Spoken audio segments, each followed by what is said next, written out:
నమస్కారం వార్తలకి స్వాగతం ముందుగా ముఖ్యాంశాలు పార్టీ ఉనికి కాపాడుకోవడం కోసమే మొదటి నెలలోనే కూటమి ప్రభుత్వంపై వైకాపా విష ప్రచారం రాష్ట్రంలో కూటమి ప్రభుత్వం అధికారంలోకి వచ్చిన నెలలోపే హామీల అమలుకు శ్రీకారం చుట్టింది పేర్కొన్న టీడీపీ రాష్ట్ర అధికార ప్రతినిధి వెంకటీల సురేంద్ర కుమార్ ద్విచక్ర వాహనాలు దొంగలించే దొంగను అరెస్టు చేసిన పూతలపట్టు పోలీసులు సుమారు 45 లక్షల విలువ గల 50 ద్విచక్ర వాహనాలు స్వాధీనం పోలీస్ అధికారులను మరియు సిబ్బందిని అభినందించిన చిత్తూరు జిల్లా SP VN Manikanta Chandol Naidupeta doctor BR Ambedkar బాలుర గురుకుల పాఠశాలలో అతిసార ప్రబలిన ప్రదేశాన్ని పరిశీలించిన తిరుపతి జిల్లా collector doctor S Venkateshwar electric పనులు త్రాగునీటి ట్యాంక్ శుభ్రత పరిశుభ్రమైన వాతావరణం ఏర్పాటయ్యే విధంగా 2 రోజుల్లో పూర్తి చేయాలని అధికారులకు ఆదేశం ప్రజా సమస్యలను పరిష్కరించడానికి పెద్దపీట వేయాలి వారి సమస్యలకు అధిక ప్రాధాన్యతనిచ్చి పరిష్కార మార్గం చూపాలి అధికారులకు మార్గనిర్దేశం చేసిన తిరుపతి జిల్లా జాయింట్ కలెక్టర్ ధ్యానచంద్ర ఇక వార్తల్లోని వివరాలు రాష్ట్ర ఇరిగేషన్ మంత్రి నిమ్మల రామానాయుడిని నగర ఎమ్మెల్యే గాలి భానుప్రకాష్ కలిసి నగర నియోజకవర్గ సాగునీటి ప్రాజెక్టుల నిర్మాణం చెరువులు సప్లై ఛానల్స్ మరమ్మతుల పనుల మంజూరు గురించి చర్చించారు రాష్ట్ర ఇరిగేషన్ మంత్రి నిమ్మల రామానాయుడిని కలిసి నగర నియోజకవర్గ సాగునీటి ప్రాజెక్టుల నిర్మాణం చెరువులు సప్లై ఛానల్స్ మరమ్మతుల పనుల మంజూరు గురించి నగర ఎమ్మెల్యే గాలి భానుప్రకాష్ చర్చించారు గాలేరు నగరీ ప్రాజెక్టు నిర్మాణంకు ప్రాధాన్యతనిచ్చి నిర్మాణం పూర్తి చేసి నగర నియోజకవర్గ ప్రజలకు సాగు తాగునీటి అవసరాలు తీర్చాలని విజ్ఞప్తి చేశారు వైఎస్ఆర్సీపీ ఉనికి కాపాడుకోవడం కోసమే మొదటి నెలలోనే కూటమి ప్రభుత్వంపై వైకాపా విష ప్రచారం చిమ్ముతోందని రాష్ట్రంలో కూటమి ప్రభుత్వం అధికారంలోకి వచ్చిన నెలలోపే హామీల అమలుకు శ్రీకారం చుట్టిందని టీడీపీ రాష్ట్ర అధికార ప్రతినిధి వెంకటీల సురేంద్ర కుమార్ పేర్కొన్నారు 15 రోజుల్లోనే 3,000 రూపాయల పెన్షన్ను 4,000కు పెంచి ప్రభుత్వ సిబ్బందిని ఇంటికి పంపిణీ చేయించి ల్యాండ్ టైటిలింగ్ యాక్ట్ను రద్దు చేశారని పేర్కొన్నారు ఉచిత ఇసుక విధానంను అమలు చేశామని మహిళలకు ఆర్టీసీ బస్సులో ఉచిత ప్రయాణం అమలుకు అమ్మఒడికి బదులు తల్లికి వందనం పేరిట విద్యార్థులకు ఏడాదికి 15,000 పంపిణీకి మార్గదర్శకాల కోసం చర్యలు చేపడుతున్నామని పేర్కొన్నారు దీంతో కూటమి ప్రభుత్వంపై ప్రజల నుండి మంచి స్పందన వస్తూ ఉండడంతో జీర్ణించుకోలేక అక్కసతో నెల తిరగకుండానే వైకాపా నాయకులు విష ప్రచారం మొదలుపెట్టి నీళ్లు మీడియాలో తప్పుడు కథనాలు వ్రాయిస్తూ దుష్ప్రచారాలు చేస్తున్నారు తల్లికి వందనంలో తల్లికి 15,000 ఇస్తారంట ఎన్నికల ముందు ప్రతి విద్యార్థికి 15,000 ఇస్తానని తప్పుడు ప్రచారం చేస్తున్నారని నెల అయ్యింది ఉచిత బస్సు ఎక్కడా అని అంటున్నారని అసలు వీటి గురించి వైకాపా నాయకులకు మాట్లాడే అర్హత ఉందా అని ప్రశ్నించారు ప్రభుత్వం 2019 అధికారంలోకి వచ్చిన తర్వాత జగన్ మోహన్ రెడ్డి ముఖ్యమంత్రి అయిన తర్వాత 2 సంవత్సరాల తర్వాత మీరు ఒక విద్యార్థికి అమ్మఒడి ఇచ్చారు మరి ఈ రోజు మాత్రం 30 రోజుల లోపలనే మరి పథకాలు అమలు చేయలేదని చెప్పి సిగ్గు లేకుండా మాట్లాడుతున్నారు ఇది చాలా దుర్మార్గమైన విషయం అదేవిధంగా పెన్షన్లు మేము చెప్పిన విధంగా 15 రోజుల లోపల 1,000 రూపాయలు పెన్షన్ పెంచి 3,000 నుంచి 4,000 రూపాయలు చేశాం మీరు జగన్మోహన్ రెడ్డి 2019 ఎన్నికల ముందు అధికారంలోకి వస్తే 1,000 రూపాయలు పెన్షన్ పెంచుతానని చెప్పాడు అంటే 2,000 నుంచి 3,000 రూపాయలు చేస్తానని చెప్పారు మీరు 1,000 రూపాయలు ఎప్పుడు ఇచ్చారో ఒకసారి నేను సూటిగా ప్రశ్నిస్తున్నా ఒకసారికి ఇవ్వకుండా సంవత్సరానికి 250 రూపాయలు చొప్పున ఇస్తామని చెప్పి చివరి సంవత్సరంలో 1,000 రూపాయలు పెంచారు అంటే 2,000 రూపాయల పెన్షన్ను 3,000 రూపాయలు ఇచ్చింది 2024 ఎలక్షన్ల ముందు ఇచ్చారు తప్ప మీరు అధికారంలోకి వచ్చిన వెంటనే 1,000 రూపాయలు పెంచలేదు అంటే మీకు ఒక రూలు మాకు ఒక రూల్ అని చెప్పి అడుగుతున్నాం మీరు మాత్రం చేయరు మిమ్మల్ని మాత్రం చేసినా కూడా చేయలేదని చెప్పి విమర్శించేది ఇది మంచి పద్ధతి కాదు దీన్ని తీవ్రంగా మేము ఖండిస్తున్నాం ఈరోజు కేవలం నెల రోజుల లోపల కూటమి ప్రభుత్వం ఎన్ని హామీలు అమలు చేస్తూ ప్రజల ముందుకు పోతూ ప్రజల ఆదరణ పొందుతుంటే సూచి ఓర్వ లేకుండా అక్కసుతో మీ పార్టీ ఉనికిని కాపాడడం కోసం కూటమి ప్రభుత్వం పైన తప్పుడు ప్రచారాలు చేస్తూ తీవ్రంగా ఖండిస్తున్నాం కూటమి ప్రభుత్వం గౌరవ ముఖ్యమంత్రి చంద్రబాబు నాయుడు గారు ఏవైతే హామీలు ఇచ్చారో ఆ హామీలన్నీ కూడా తూచా తప్పకుండా అమలు చేసి తీర్తామని చెప్పి ఈ సందర్భంగా గౌరవ రాష్ట్ర ప్రజానికి తెలియజేస్తున్నాం. ప్రజా సమస్యల పరిష్కారానికి పెద్దపీట వేయాలని, వారి సమస్యలకు అధిక ప్రాధాన్యతనిచ్చి పరిష్కార మార్గం చూపాలని తిరుపతి జిల్లా జాయింట్ కలెక్టర్ ధ్యానచంద్ర అధికారులకు మార్గనిర్దేశం చేశారు. ప్రజా సమస్యలను పరిష్కరించడానికి రాష్ట్ర ప్రభుత్వం ప్రతిష్టాత్మకంగా తీసుకొని మీకోసం ప్రజా సమస్యల పరిష్కార వేదిక అనే కార్యక్రమాన్ని ప్రతి సోమవారం నిర్వహిస్తూ వస్తోంది. ఈ కార్యక్రమంలో భాగంగా జిల్లా నలుమూలల నుండి తమ సమస్యలను అర్జీ రూపంలో తీసుకొచ్చారు. ప్రజల సమస్యలను జిల్లా జాయింట్ కలెక్టర్ సానుకూలంగా విని ఆయా శాఖాధిపతులను సమస్యలను త్వరితగతిన పరిష్కరించాలని, వారి సమస్యకు అధిక ప్రాధాన్యత ఇచ్చి పరిష్కార మార్గం చూపాలని దిశానిర్దేశం చేశారు. ఎడతెరిపి లేకుండా వర్షం కురుస్తున్నా ప్రజలు తమ అర్జీలను తీసుకురావడం గమనార్హం. ఈ కార్యక్రమంలో జాయింట్ కలెక్టర్ ధ్యానచంద్రతో పాటు జిల్లా రెవెన్యూ అధికారి పెంచల కిషోర్, స్పెషల్ డిప్యూటీ కలెక్టర్లు కోదండ రామిరెడ్డి, రామ్మోహన్ ప్రజల నుండి అర్జీలు స్వీకరించారు. ఈరోజు మీ అందరికీ తెలిసినట్లు ప్రతి సోమవారం మనం జరుగుతున్న పబ్లిక్ గ్రీవెన్స్ రిడ్రెసల్ సిస్టమ్, దీని కింద మనము గ్రీవెన్స్ రిడ్రెసల్ అనేది కలెక్టరేట్లో తీసుకుంటాము. సో లాస్ట్ వీక్ అయితే దాదాపుగా 204 పిటిషన్స్ వచ్చినాయి. 204 పిటిషన్స్లో 203 అంటే ఆల్మోస్ట్ 99.9% మనం క్లోజ్ చేయడం జరిగింది. అలాగే ఒక 12 కేసెస్ రీఓపెన్ చేసినాము. సో ఎక్కడెక్కడ పిటిషనర్ అనేవాడు సాటిస్ఫైడ్ లేదో మళ్ళీ రీఓపెన్ చేయవచ్చు. రీఓపెన్ చేస్తే మళ్ళీ ఒకసారి పిటిషనర్ దగ్గర వెళ్ళి ఆ లొకేషన్కి వెళ్ళి వాళ్ళ పిటిషన్ మళ్ళీ విని వాళ్ళకి కన్విన్సింగ్గా మనం చేయడం జరుగుతుంది. ఈ 12 కేసెస్ కూడా చూస్తే చాలా వరకు సివిల్ డిస్ప్యూట్స్ ఉంటాయి. అంటే ఇవన్నీ కోర్టులో పెండింగ్ ఉన్నాయి కాబట్టి ఈ లెవెల్లో మనం డిసిషన్ తీసుకోలేము అనే పరిస్థితుల్లో మాత్రమే పెండింగ్ ఉంటాయి. అలాగే ఈరోజు దాదాపుగా ఇప్పుడు దాకా ఒక 120 అప్లికేషన్స్ రావడం జరిగింది. మేజర్లీ మనకి చూస్తే land related issues that 22 cases ఉండొచ్చు. అలాగే రీసర్వే అంటే సర్వే చేయించాలి అని ఒక కోరికతో చాలా మంది వస్తున్నారు. అలాగే కొన్ని ఫ్యామిలీ డిస్ప్యూట్స్, అలాగే మనకి కొన్ని రేషన్ కార్డ్ సంబంధించిన issues, caste certificate issues and other department related issues కూడా రావడం జరుగుతూ ఉంది. హవెవర్ మనకి ఇక్కడ ఒక సెల్ పెట్టుకున్నాము. కంటిన్యూస్లీ మనకు అప్డేట్ చేస్తూ రోజు కూడా ప్రతి జిల్లా అధికారి కూడా మన కలెక్టరేట్ స్థాయిలో ఏమైనా పిటిషన్స్ వస్తే జిల్లా స్థాయి అధికారినే డైరెక్ట్లీ పిటిషనర్ దగ్గర వెళ్ళి వాళ్ళ మాట విని సాల్వ్ చేయడం జరుగుతుంది. వాస్తవంగా చెప్పాలంటే ఇక్కడ విఆర్ఓ స్థాయిలో లేదంటే మండల స్థాయిలోనే అన్ని గ్రీవెన్సెస్ సాల్వ్ అయిపోవాలి. బట్ జిల్లా స్థాయిలో వచ్చి కలెక్టర్ గారిని కలుస్తున్నారు అంటే జిల్లా అడ్మినిస్ట్రేషన్ అంటే జిల్లా స్థాయి అధికారి కూడా కింద వెళ్ళి సాల్వ్ చేయడం జరుగుతుంది.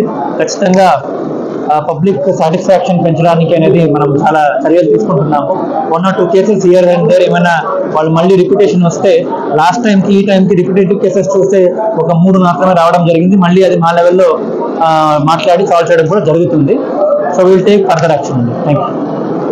ప్రజా ఫిర్యాదుల పరిష్కారం కార్యక్రమానికి వచ్చిన ఫిర్యాదులన్నింటిపై చట్ట ప్రకారం విచారణ జరిపి నిర్దేశించిన గడువులోగా ఫిర్యాదుదారుల సమస్యలను త్వరితగతిన పరిష్కరించాలని సంబంధిత పోలీస్ అధికారులను చిత్తూరు జిల్లా ఎస్పీ మణికంఠ చందోల్ ఆదేశించారు.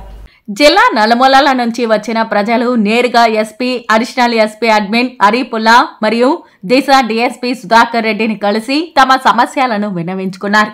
ఈ ఫిర్యాదులకు స్పందిస్తూ త్వరితగతిన విచారణ జరిపి ఫిర్యాదులదారులకి న్యాయం చేయాలని సంబంధిత అధికారులకు ఆదేశించారు. ఈ కార్యక్రమంలో మొత్తం 37 ఫిర్యాదులు అందాయని, వాటి వివరాలు కుటుంబ తగాదాలకు సంబంధించి 3, వేధింపులు 4, డబ్బు తగాదాలకు సంబంధించి 9, భూ తగాదాలకు సంబంధించి 16, ఆస్తి తగాదాలకు సంబంధించి 5 ఫిర్యాదులు అందాయని ఈ సందర్భంగా తెలిపారు. డాక్టర్ బిఆర్ అంబేద్కర్ బాలుర గురుకుల పాఠశాలలో అతిసార ప్రబలిన ప్రదేశాన్ని తిరుపతి జిల్లా కలెక్టర్ డాక్టర్ వెంకటేశ్వర్ మరియు సూళ్లూరుపేట ఎమ్మెల్యే నెలవెల విజయశ్రీ పరిశీలించారు.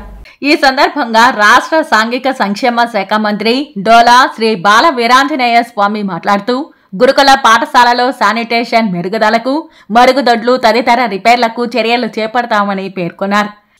అనంతరం కలెక్టర్ మాట్లాడుతూ రేపటి మంగళవారం నుండి 3 రోజులు సదరు గురుకుల పాఠశాలలకు సెలవులు ఇచ్చామని పేర్కొన్నారు. ఎలక్ట్రిక్ పనులు, త్రాగునీటి ట్యాంక్ శుభ్రత, పరిశుభ్రమైన వాతావరణం ఏర్పాటయ్యే విధంగా అధికారులు 2 రోజుల్లో పూర్తి చేయాలని తెలిపారు. అనంతరం సూళ్లూరుపేట ఎమ్మెల్యే మాట్లాడుతూ గురుకుల పాఠశాలలో పిల్లలను మన పిల్లల్లా చూసుకుని వారిని చక్కగా చూసుకోవాలని తెలిపారు. మంత్రి వెంట జిల్లా collector doctor S Venkateshwar, Sullurpeta MLA Nelavala Vijayasree, Gudur MLA Pasam Sunil Kumar, Sullurpeta RDO Chandramani తదితరులు ఉన్నారు. నాయుడుపేటలోని doctor BR Ambedkar Gurukulam residential స్కూల్లో సోషల్ వెల్ఫేర్ రెసిడెన్షియల్ ఎడ్యుకేషన్ ఇన్స్టిట్యూషన్లో మనకి నిన్నటి నుంచి ఇక్కడ సుమారుగా 520 పైచలకు పిల్లలు ఉన్నారు. అంటే శాంక్షన్ స్ట్రెంత్ 880, బట్ పిల్లలు యాజ్ ఆఫ్ నౌ జాయిన్ అయింది 520 మంది ఉన్నారు. నిన్న మధ్యాహ్నం నుంచి 5-6 మందికి కొంతమందికి వాంతులు, ఎక్కువ మందికి విరోచనాలు రావడం జరిగింది. రాత్రికి చాలా ఎక్కువ మంది పిల్లలకి విరోచనాలు రావడం మొదలుపెట్టింది. సుమారుగా మనకి ఇప్పుడు మాట్లాడేటప్పటికీ కూడా దగ్గర 116 మంది పిల్లలకి విరోచనాలతో ఇబ్బంది పడుతున్నారు. వాళ్ళందరినీ కూడా ఈ 116 మంది పిల్లలందరినీ కూడా మనము నాయుడుపేట ఏరియా హాస్పిటల్, అదేవిధంగా సూళ్ళూరుపేట ప్రాంతీయ వైద్యశాల, అదేవిధంగా గూడూరు ఏరియా హాస్పిటల్ కూడా రాత్రి ఎర్లీ మార్నింగ్ అవర్స్లో షిఫ్ట్ చేయడం జరిగింది. వాళ్ళందరి పరిస్థితి కూడా బాగానే ఉంది. ఒక ఇద్దరిది కొంచెం ఎక్కువ సూపర్విజన్ కావాల్సిన వాళ్ళని మాత్రం జీజీహెచ్ గూడూరు నుంచి జీజీహెచ్ నెల్లూరుకి షిఫ్ట్ చేయడం జరిగింది. వాళ్ళు కూడా పరిస్థితి అదుపులోనే ఉంది.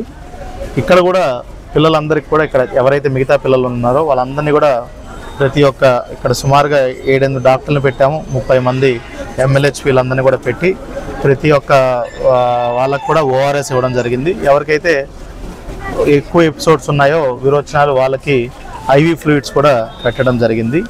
ఈ సంఘటన సంబంధించి మాకు ఇప్పుడు విచారణ ఉదయం నుంచి ఇక్కడే ఉన్నాను. విచారణ చేస్తే పారిశుద్ధ్యం లోపము, అదేవిధంగా నిన్న మధ్యాహ్నం వండింది కూడా రాత్రి తినడం కొంతమంది పిల్లలు, అదేవిధంగా ఇంకొంతమంది పిల్లలు నిన్న సండే కాబట్టి కొంతమంది బయట నుంచి కూడా ఏదో ఫుడ్ తెచ్చుకొని తినడం జరిగింది. చూస్తే ఖచ్చితంగా మన ఏదైతే రెసిడెన్షియల్ అడ్మినిస్ట్రేషన్ స్టాఫ్ ఉందో ఇక్కడ వాళ్ళదైతే ఖచ్చితంగా అడ్మినిస్ట్రేటివ్ ల్యాప్సెస్ ఉన్నాయనే చెప్పాలి. అదేవిధంగా ఈ సంఘటన సంబంధించి మనకి సీఎం ఆఫీస్ నుంచి కూడా వాకప్ చేస్తున్నారు. పరిస్థితి అంతా వాళ్ళకు కూడా వివరించడం జరిగింది. ద్విచక్ర వాహనాలు దొంగలించే దొంగను అరెస్టు చేసి నిందితుని వద్ద నుండి సుమారు 45 లక్షల విలువ గల 50 ద్విచక్ర వాహనాలు స్వాధీనం చేసుకున్నట్లు పూతలపట్టు పోలీసులు వెల్లడించారు. చిత్తూరు, తిరుపతి, నెల్లూరు మరియు ఇతర జిల్లాలలో దొంగతనాలకు పాల్పడే ముద్దాయిని పోలీసులు అరెస్టు చేశారు.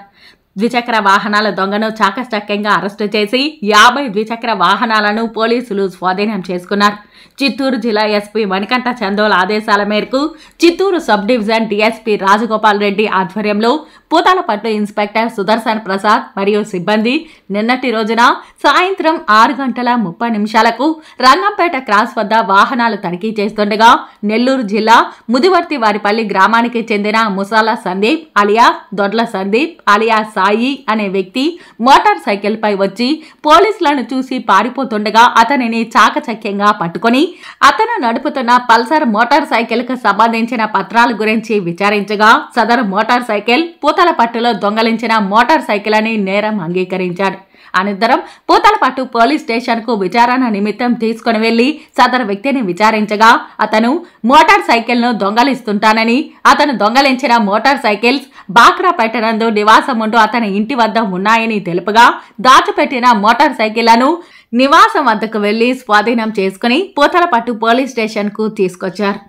చిత్తూరు జిల్లాలో పూతలపట్టు పోలీస్ స్టేషన్ పరిధిలో ఒక 2 వీలర్ అఫెండర్ని పట్టుకోవడం జరిగింది. దీనికి సంబంధించి ఈ ప్రెస్ మీట్. సో 14వ తారీఖు సాయంత్రం మన SHO రెగ్యులర్గా మనము వెహికల్ చెకింగ్ చేస్తుంటాము అండ్ మనము MV చలాన్స్ ఇవన్నీ ఇంపోజ్ చేస్తుంటాము అండ్ ఆ వెహికల్ సంబంధించిన డాక్యుమెంట్స్ కూడా చెక్ చేస్తుంటాము. దీనిలో భాగంగా చెక్ చేసే క్రమంలో ఒక వ్యక్తి దగ్గర ఎటువంటి డాక్యుమెంట్స్ లేకపోవడము, అతను అక్కడి నుంచి పారిపోవాలని చూడడము, దాని మీద డౌట్ వచ్చేసి స్టేషన్కి సంబంధించిన వాళ్ళు అతన్ని పట్టుకొని విచారణ జరపడం జరిగింది. సో ఇతని మీద ఇంతకుముందు కూడా మనకి కేసెస్ రిజిస్టర్ అయినాయి ఇదే స్టేషన్లో. సో ఆ ఇన్ఫర్మేషన్ తెలిసిన తర్వాత అతన్ని స్టేషన్కి తీసుకొచ్చి ఫర్దర్గా విచారిస్తే అతను రెగ్యులర్గా ఈ అఫెన్సెస్ చేస్తూ ఉంటాడు. ఈ పరిసరాల్లోనే అంటే మన తిరుపతి, అన్నమయ్య జిల్లా అండ్ చిత్తూరు జిల్లాలో చాలా ఎక్కువగా 2 వీలర్ అఫెన్సెస్ చేయడం జరిగిందనే సమాచారం రాబట్టి వాటిల్లో మొత్తం ఒక 50 వెహికల్స్, దీని ధర 45 లక్షల వరకు ఉంటుంది. వీటిని మన దగ్గరలోనే గల బాక్రాపేటలో వాళ్ళ సొంత ఊరు ఏదైతే ఉందో అక్కడికి వెళ్ళి టోటల్ ఈ 50 వెహికల్స్ని కూడా మనం రికవరీ చేయడం జరిగింది. ఇతని పేరు సందీప్. ఇతని మీద ఇప్పటి వరకు సుమారుగా 30 కేసులు ఆల్రెడీ నమోదై ఉన్నాయి. అలానే నాన్ బెయిలబుల్ వారెంట్స్ ఒక 15 డిఫరెంట్ కేసెస్లో కూడా అతని మీద రిజిస్టర్ అయి ఉన్నాయి. ఈ ఎన్బిడబ్ల్యూస్ ఇవన్నీ కూడా ఈ మనం ఏదైతే కేసు రిజిస్టర్ చేసామో దీనివల్ల ఎగ్జిక్యూట్ అవుతాయి. అలానే ఇప్పుడు మనం అతన్ని ఇన్ని కేసులు కూడా చూపించేసి రిమాండ్ రిపోర్ట్లు చూపించేసి అతను రిమాండ్కి పంపించడం జరుగుతుంది. ఒక్కొక్కటిగా వైసీపీ అరాచకాలు బయటపడుతున్నాయి. సామాన్యులపై వైసీపీ చేసిన అరాచకాలను బాధితులు మీడియా ముందుకొచ్చి తమ గోడును వెళ్లబోసుకుంటున్నారు. ఈ క్రమంలో వైసీపీ బాధితుడు రుద్రగోపి మీడియాకు తెలిపిన వివరాలు ఇలా ఉన్నాయి. 2019 తిరుపతి అర్బన్ మంగళం పరిధిలో టీడీపీ కోఆర్డినేటర్గా చురుకుగా తిరుగుతూ పులివర్తి నాని గెలుపు కోసం పాటుపడ్డానని అన్నారు. అదే సమయంలో వైసీపీ నాయకుడైన ఎర్రచందనం స్మగ్లర్ వసంత్ అశోక్ కుమార్ రెడ్డి ఆగడాలను ఎదిరించేవాడినని అన్నారు. అయితే 2019లో పులివర్తి నాని ఓడిపోవడంతో ఇదే అదునుగా భావించి వైసీపీ నాయకుడు దాదాపుగా ₹1 కోటి విలువైన తన సొంత ఇంటిని రౌడీ మోకలతో కలిసి దౌర్జన్యం చేసి తన భార్య పిల్లలను సైతం ఇంటి నుండి నెట్టివేసి కేవలం 44 లక్షలకు తీసుకున్నారని కన్నీటి పర్యంతమయ్యాడు. తన ఇంటిని తనకు తిరిగి ఇప్పించాలని జాయింట్ కలెక్టర్ ధ్యానచంద్రకు తన బాధను అర్జీ రూపంలో వివరించుకున్నాడు. తన అర్జీని జాయింట్ కలెక్టర్ సానుకూలంగా విన్నారు. మాది తిరుపతి రోడ్ల మండలం వెంకటేశ్వర కాలనీ, ప్రజెంట్ ఇప్పుడు సప్తగిరి కాలనీ పంచాయతీ. అది నేను 2019 వరకు తెలుగుదేశం పార్టీ పులివర్తి నాని అన్న గారికి పనిచేశానని వైసీపీ అధికారులకు వచ్చిన తర్వాత అక్కడే స్థానికంగా ఉన్న ఎర్రచందనం స్మగ్లరు, రౌడీ షీటరు, ఆ సప్తగిరి కాలనీ ఉప సర్పంచ్, మాజీ ఎంపీడీసీ అశోక్ రెడ్డి, అతను వైసీపీ నాయకుడు.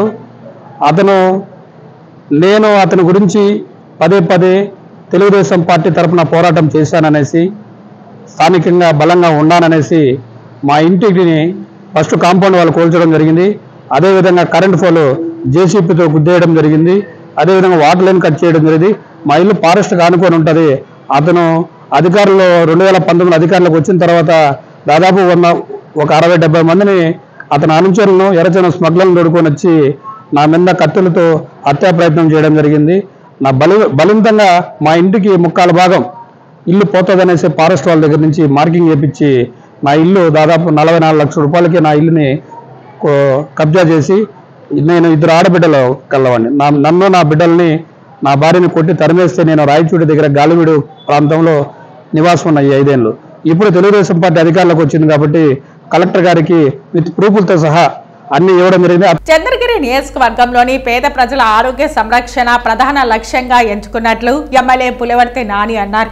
చంద్రగిరి నియోజకవర్గం తిరుపతి రూరల్ మండలంలోని వెంకటపతి నగర్లో సోమవారం స్విమ్స్ ఆధ్వర్యంలో నిర్వహించిన ఉచిత వైద్య శిబిరంలో ఎమ్మెల్యే పులివర్తి నాని పాల్గొన్నారు. చంద్రగిరి నియోజకవర్గం తిరుపతి రూరల్ మండలంలోని వెంకటపతి నగర్లో సోమవారం స్విమ్స్ ఆధ్వర్యంలో నిర్వహించిన ఉచిత వైద్య శిబిరంలో ఎమ్మెల్యే నాని పాల్గొన్నారు. వైద్యులు ప్రజలకు ఉచితంగా వివిధ రకాల వైద్య పరీక్షలు నిర్వహించారు. ఉచితంగా మందులు పంపిణీ చేశారు. వైద్యం అవసరమైన వారిని గుర్తించి ఆసుపత్రికి రెఫర్ చేశారు. ఈ సందర్భంగా ఎమ్మెల్యే పులివర్తి నాని మాట్లాడుతూ వర్షాకాలం ప్రారంభమైనందున నియోజకవర్గంలోని అన్ని మండలాలలో వీలైనన్ని వైద్య శిబిరాలు ఏర్పాటు చేయాలన్న తన కోరికను మన్నించి చర్యలు చేపట్టిన స్విమ్స్ డైరెక్టర్ మరియు వైస్ ఛాన్సలర్ డాక్టర్ రవికుమార్కి కృతజ్ఞతలు తెలిపారు. చంద్రగిరిని ఆరోగ్యకర నియోజకవర్గంగా రూపొందించడానికి అందరి సహకారం తీసుకుంటున్నట్లు తెలిపారు. పేద ప్రజలకు ఉచిత వైద్యాన్ని అందించడానికి స్విమ్స్ ఆసుపత్రి సహకారం కావాలన్నారు. ఎవరికైనా వైద్యానికి పెద్ద మొత్తంలో ఖర్చయితే ముఖ్యమంత్రి సహాయ నిధి నుంచి కూడా తాను నిధులను మంజూరు చేయడానికి కృషి చేయనున్నట్లు చెప్పారు. చంద్రగిరి నియోజకవర్గంలో ప్రజలు ఎప్పటికప్పుడు పరిసరాల పారిశుద్ధ్యం, వ్యక్తిగత పరిశుభ్రత పాటిస్తూ ఆరోగ్యాన్ని సంరక్షించుకోవాల్సిన అవసరం ఉందన్నారు. వర్షాకాలం ప్రారంభమైన దృష్ట్యా ప్రతి ఒక్కరూ వైద్యులు చెప్పే సూచనలను పాటిస్తూ తగు జాగ్రత్తలను తీసుకోవాలన్నారు. ఈ వైద్య శిబిరంలో స్విమ్స్ డైరెక్టర్ మరియు వైస్ ఛాన్సలర్ డాక్టర్ రవికుమార్ మాట్లాడుతూ ఎమ్మెల్యే కోరిక మేరకు ఉచిత వైద్య శిబిరాలను ఏర్పాటు చేయడానికి చర్యలు తీసుకుంటామని అన్నారు. ఆధునిక వైద్య యంత్రాలు అందుబాటులో ఉన్నాయని ప్రతి ఒక్కరూ స్విమ్స్ నందు అవసరమగు చికిత్సలను పొంది ఆరోగ్యవంతులు కావాలని సూచించారు. ఈ వైద్య శిబిరంలో పెద్ద మొత్తంలో ప్రజలు పాల్గొని పలు వైద్య పరీక్షలు చేయించుకున్నారు. తమిళనాడు రాష్ట్ర ముఖ్యమంత్రిగా, పార్లమెంటు సభ్యునిగా, జనహృదయ నేతగా, పేద బడుగు బలహీన వర్గాల ఆశా జ్యోతిగా తనకంటూ ప్రత్యేక స్థానాన్ని తమిళనాట ప్రజల హృదయాలలో చిరస్థాయిగా సంపాదించుకున్న సామాజిక తత్వవేత్త, కామరాజ్ నాడార్ అని బీజేపీ నేత నవీన్ కుమార్ రెడ్డి కొనియాడారు. లీలామహల్ వద్ద సోమవారం జరిగిన 122వ జయంతి కార్యక్రమంలో కేక్ కట్ చేసి అన్నదాన కార్యక్రమం నిర్వహించారు. ఈ కార్యక్రమానికి నవీన్ కుమార్ రెడ్డితో పాటు తిరుపతి మాజీ శాసనసభ్యురాలు సుగుణమ్మ, బీజేపీ నాయకులు భానుప్రకాష్ రెడ్డి, గుండాల గోపీనాథ్ రెడ్డి ముఖ్య అతిథులుగా పాల్గొని ప్రసంగించారు. తిరుపతిలో నాడార్ల సంఘం రాష్ట్ర చీఫ్ సెక్రటరీ కిరణ్ కుమార్, తిరుపతి జిల్లా అధ్యక్షులు ఆనంద్ ఆధ్వర్యంలో పెద్ద సంఖ్యలో సంఘం సభ్యులు పాల్గొని చిత్రపటానికి పూలమాల వేసి ఘన నివాళి అర్పించారు. ఈ సందర్భంగా బీజేపీ నేత నవీన్ కుమార్ రెడ్డి మాట్లాడుతూ తమిళనాడు రాష్ట్ర ముఖ్యమంత్రిగా పేద, బడుగు, బలహీన వర్గాల అభ్యున్నతి కోసం ఉచిత విద్యను, ఉచిత మధ్యాహ్న భోజన పథకాన్ని తీసుకొచ్చి ప్రభుత్వ విద్యా సంస్థల ప్రమాణాలను పెంచి విద్యా పితామహుడిగా తమిళనాడు ప్రజల చేత పిలువబడుతున్న కామరాజ్ నాడార్ రాజకీయ జీవితం నేటి తరం రాజకీయ నాయకులకు ఆదర్శప్రాయం కావాలని అన్నారు. భారతరత్న అవార్డు గ్రహీతగా, భారతదేశ స్వాతంత్ర ఉద్యమంలో కార్యకర్తగా కీలక పాత్ర పోషించిన వ్యక్తి, క్విట్ ఇండియా ఉద్యమంలో జైలు జీవితం గడిపి దేశం కోసం బ్రహ్మచారిగా నిస్వార్థ సేవలు అందించిన మహనీయులు కామరాజ్ నాడార్ సేవలు చిరస్మరణీయమని, వారు సమాజ హితం కోసం చేసిన సంస్కరణలను నేటి తరం రాజకీయ నాయకులు ఆదర్శంగా తీసుకోవాలని అన్నారు. శ్రీ కామరాజ్ నాడార్ గారి 122వ జయంతి సందర్భంగా రాష్ట్ర వ్యాప్తంగా, తిరుపతి జిల్లా వ్యాప్తంగా ఈరోజు రామ్ కుమార్ జిల్లా అధ్యక్షులు ఆనంద్ ఆధ్వర్యంలో అన్నదాన కార్యక్రమం జరుగుతోంది. ఒక మహనీయుడు, ప్రజానేత, నిరాడంబరులుగా ఒక ముఖ్యమంత్రి హోదాలో పార్లమెంటు సభ్యులుగా శ్రీ కామరాజ్ నాడార్ గారు ఎంతో విశేషమైనటువంటి సేవలు అందించారు. నిరక్షరాస్యత అనేది తమిళనాడులో ఉండకూడదని చెప్పని ప్రతి ఒక్కరు కూడా చదువుకోవాలన్నటువంటి ఒక దృఢ సంకల్పంతో ముఖ్యమంత్రిగా ఆయన తీసుకున్నటువంటి చర్యలు ఆజన్మాంతం ఎప్పుడు కూడా చిరస్థాయిగా మిగిలిపోతాయి. అందులో ప్రధానంగా ప్రతి ఒక్కరు కూడా చదువుకోవాలని ఆ రోజు ఉచిత విద్యను తీసుకొచ్చి మధ్యాహ్న భోజన పథకాన్ని ప్రవేశపెట్టినటువంటి గొప్ప మహనీయులు శ్రీ కామరాజ్ నాడార్ గారు. ఎందుకంటే ప్రతి ఒక్కరూ చదువుకుంటే ఈరోజు సమాజంలో సముచితమైనటువంటి స్థానాన్ని అందుకోగలరని చెప్పని, ఆ చదువు లేని కారణంగా తాను ఎదుర్కొన్నటువంటి సమస్యలు ఆ రాష్ట్రంలో ఉన్న ప్రజలు ఎవరికి రాకూడదన్నటువంటి ఒక సంకల్పంతో ఆయన చేశారు. అదే కాకుండా భారత స్వాతంత్ర సమరయోధుడిగా ఆ స్వాతంత్రం కోసం, అదేవిధంగా క్విట్ ఇండియా ఉద్యమంలో ఒక కార్యకర్తగా పనిచేసినటువంటి మహోన్నతమైనటువంటి వ్యక్తి శ్రీ కామరాజ్ నాడార్ గారు. ఆయన్ని ఆదర్శంగా తీసుకుని నేటి తరం రాజకీయ నాయకులే కాకుండా ప్రతి ఒక్కరు కూడా సమాజ హితం కోసం తోడ్పడాలని చెప్పని వారి జయంతి సందర్భంగా వారిని స్మరించుకోవడం, వారికి ఘన నివాళులు అర్పించడం నిజంగా అదృష్టంగా భావిస్తూ తిరుమల శ్రీ వెంకటేశ్వర స్వామి వారిని ఈ రోజు ఉదయం విఐపి విరామ సమయంలో పలువురు ప్రముఖులు దర్శించుకుని మొక్కులు చెల్లించుకున్నారు.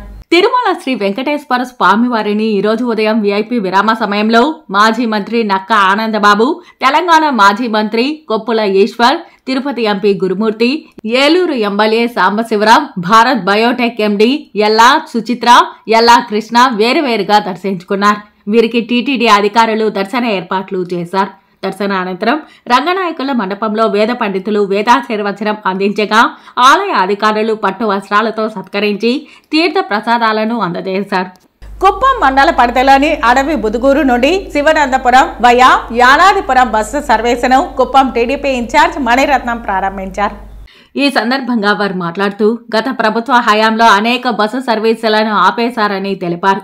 చంద్రబాబు నాయుడు ముఖ్యమంత్రి అయ్యాక కుప్పం నియోజకవర్గంలో నిలిచిపోయిన ఆర్టీసీ బస్సు సర్వీసులను పునః ప్రారంభించడం జరిగిందని అన్నారు. కుప్పం నియోజకవర్గ అభివృద్ధి సీఎం చంద్రబాబుతోనే సాధ్యమని తెలిపారు. ఈ కార్యక్రమంలో టీడీపీ నేతలు మరియు తదితరులు పాల్గొన్నారు. ఈరోజు చాలా సంతోషంగా ఉంది. మన కుప్పం మండలం అడవి బూదుగూరు, కొట్టాలూరు సంబంధించి ఈ అడవి ప్రాంతంలో అడవి బూదుగూరు నుంచి వినాయకపురం, కడిచి కొట్టాలు, అదేవిధంగా గుడ్డప్ప కొట్టాలు, యానాదిపురం, బలరాం కొట్టాలు, అదేవిధంగా మన శివానందపురం, తమిళనాడు బార్డర్ వరకు ఈ రోడ్డు అనేది గతంలో చంద్రబాబు నాయుడు గారు దాదాపు 10 కోట్లు ఖర్చు పెట్టి ఈ అడవి ప్రాంతంలో చాలా వెనుకబడినటువంటి ప్రాంతం, ఇక్కడ రాకపోకలు లేకుండా ఉంటే రోడ్డు వేసాం చాలా బ్రహ్మాండంగా. అదేవిధంగా ఈరోజు ప్రజలకు సౌకర్యార్థం ఆర్టీసీ బస్సు మీకు అందరికీ తెలుసు, మహిళలకు కూడా ఉచితంగా బస్సు సౌకర్యం. అదేవిధంగా స్కూల్ పిల్లలు కూడా పోయేదానికి బస్సు సౌకర్యం.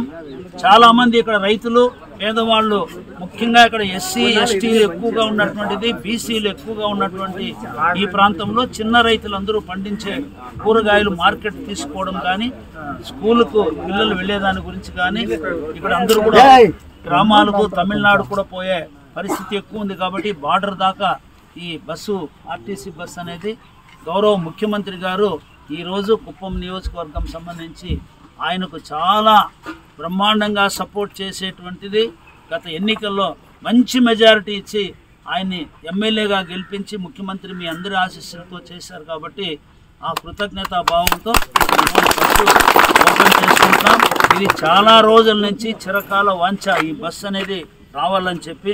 కుప్పం రెస్కో ఎండీగా సోమశేఖర్ బాధ్యతలు స్వీకరించారు. తిరుపతి ఏపీఎస్పీ డీసీఎల్ ఈఈగా పనిచేస్తున్న సోమశేఖర్ను కుప్పం రెస్కో ఎండీగా ప్రభుత్వం బదిలీ చేసింది.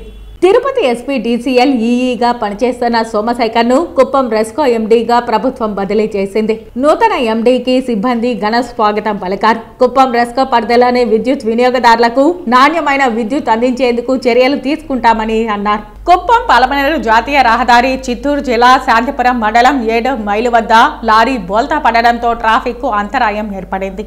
కుప్పం పలమనేరు జాతీయ రహదారి 7 మైలు వద్ద లారీ బోల్తా పడడంతో ట్రాఫిక్ కు అంతరాయం ఏర్పడింది. సుమారు ₹1,00,000 ఆస్తి నష్టం జరిగినట్టు పేర్కొన్నారు. ప్రమాదంలో ఎవరికీ ఎటువంటి గాయాలు జరగకపోవడంతో స్థానికులు ఊపిరి పీల్చుకున్నారు.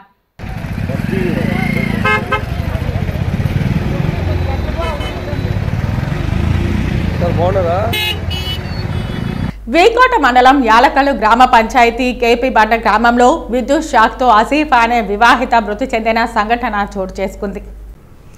కేసీబండ గ్రామంలో మామిడి తోపుకు విద్యుత్ కంచెను ఏర్పాటు చేసుకున్న చక్రపాణి నాయుడు మామిడి తోపు కంచె ఆసిఫాకు తగలడంతో ఆమె అక్కడికక్కడే మృతి చెందారు. మృతురాలికి 2 ఆడబిడ్డలు. మామిడి తోపులోనికి జంతువులు వెళ్లకుండా విద్యుత్ సరఫరా చేసినట్లు గ్రామస్తులు వెల్లడిస్తున్నారు. మామిడి తోపు యజమానిపై చట్టపరమైన చర్యలు తీసుకోవాలని గ్రామస్తులు డిమాండ్ చేశారు. వీకోట పోలీసులు సంఘటనా స్థలానికి చేరుకుని కేసు నమోదు చేసి మామిడి తోపు కంచెకు విద్యుత్ను ఏర్పాటు చేసిన వారిపై చట్టపరమైన చర్యలు తీసుకుంటామని హామీ ఇచ్చారు. ఆసిఫా మృతదేహాన్ని పోస్ట్ మార్టం నిమిత్తం వీకోట వైద్యశాలకు తరలించారు. ఏర్పేడు మండలం ఆమడూరు క్రాస్ వద్ద నిన్న రాత్రి ఘోర రోడ్డు ప్రమాదం చోటు చేసుకుంది. ఆటో కోసం వేచి చూస్తున్న 4గురిపైకి లారీ దూసుకెళ్లిన ప్రమాదంలో తల్లి, కూతురు అక్కడికక్కడే మృతి చెందడంతో కుమారుడు కార్తీక్కి తీవ్ర గాయాలయ్యాయి. ఆటో కోసం వేచి చూస్తున్న 4గురిపైకి లారీ దూసుకెళ్లింది. ప్రమాదంలో తల్లి, బిడ్డలు శారద, వైష్ణవి మృతి చెందగా కుమారుడు కార్తీక్కు తీవ్ర గాయాలయ్యాయి. ఘటనా స్థలానికి పోలీసులు చేరుకున్నారు. స్థానిక టోల్గేట్ అంబులెన్స్ లో తీవ్రంగా గాయపడిన కార్తీక్ ను తిరుపతిలోని ఓ ప్రైవేట్ హాస్పిటల్ కి తరలించారు. లారీ డ్రైవర్ ని అదుపులోకి తీసుకుని కేసు నమోదు చేశారు. మృతదేహాలను పోస్ట్ మార్టం నిమిత్తం శ్రీకాళహస్తి ఏరియా హాస్పిటల్ కి తరలించారు. వార్తలు ముగించే ముందు ముఖ్యాంశాలు మరోసారి. పార్టీ ఉనికి కాపాడుకోవడం కోసమే మొదటి నెలలోనే కూటమి ప్రభుత్వంపై వైకాపా విష ప్రచారం. రాష్ట్రంలో కూటమి ప్రభుత్వం అధికారంలోకి వచ్చిన నెలలోపే హామీల అమలుకు శ్రీకారం చుట్టింది పేర్కొన్న టీడీపీ రాష్ట్ర అధికార ప్రతినిధి వెంకటీల సురేంద్ర కుమార్. ద్విచక్ర వాహనాలు దొంగలించే దొంగను అరెస్టు చేసిన పూతలపట్టు పోలీసులు. సుమారు 45 లక్షల విలువ గల 50 ద్విచక్ర వాహనాలు స్వాధీనం. పోలీస్ అధికారులను మరియు సిబ్బందిని అభినందించిన చిత్తూరు జిల్లా SP VN Manikanta Chandol. Naidupeta doctor BR Ambedkar బాలుర గురుకుల పాఠశాలలో అతిసార ప్రబలిన ప్రదేశాన్ని పరిశీలించిన తిరుపతి జిల్లా collector doctor S Venkateshwar. Electric పనులు, త్రాగునీటి ట్యాంక్ శుభ్రత, పరిశుభ్రమైన వాతావరణం ఏర్పాటయ్యే విధంగా 2 రోజుల్లో పూర్తి చేయాలని అధికారులకు ఆదేశం. ప్రజా సమస్యలను పరిష్కరించడానికి పెద్దపీట వేయాలి. వారి సమస్యలకు అధిక ప్రాధాన్యతనిచ్చి పరిష్కార మార్గం చూపాలి. అధికారులకు మార్గనిర్దేశం చేసిన తిరుపతి జిల్లా జాయింట్ కలెక్టర్ ధ్యానచంద్ర. ఈ వార్తలు ఇంతటితో సమాప్తం. నమస్కారం.